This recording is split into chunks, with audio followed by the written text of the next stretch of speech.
আমাদের সমস্যাটা এটাই আছে যে ওইখানে আমরা বালি তুলছি, আমাদের লিগাল ঘাট চলবল, সেটা জামালপুরের পরে জামালপুরে আমরা বালি তোলার পারমিশন পেয়েছি, আমাদের লিগাল ঘাট।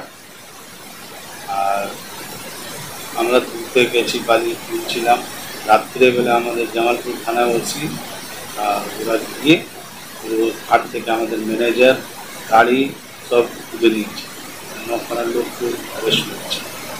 লিগাল ঘাট হওয়া সত্ত্বেও আমাদেরকে বিজনেস করতে দিতে চাইছে। কারণটা কি এবার তো পুলিশ ওনাই জানবে কারণটা কি, কেন তুলতে দিচ্ছে, কেন হ্যারাস করছে আমাদের।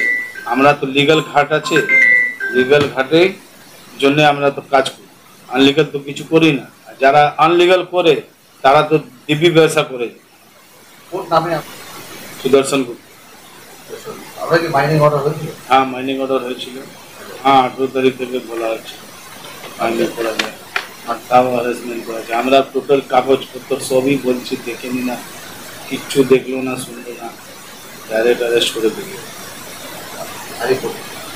কোর্টে হলো, কোর্ট আমাদের পারমিশন দেখলো, আর আইনত কাজ যেটা আমরা চালাই লিগালে, সেই জিনিসটা দেখে কোর্ট আমাদের কার্যত ধরি করে সবাইকে বেল দিয়ে গ্রেপ্তার করে আছে 24 তারিখে।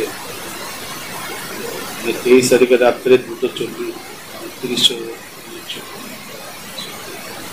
কোটি কোটি টাকা দিয়েও ব্যবসা করছি, কিন্তু তাও ব্যবসা করতে দিতে চাইছে। কারণটা কি এবার তো থানা বড়বাবু এরাই তো জানে, আমরা কি করে বলবো ওরা কি চাইছে। এটা তো ওনাদের বোঝা উচিত এটা কেন করা আছে। কিন্তু পার্সন যাকে আমাকে রক্ষক, যারা রক্ষা করবে তারা ভচ্চক হয়ে গেছে, কিছু তো বলার নেই।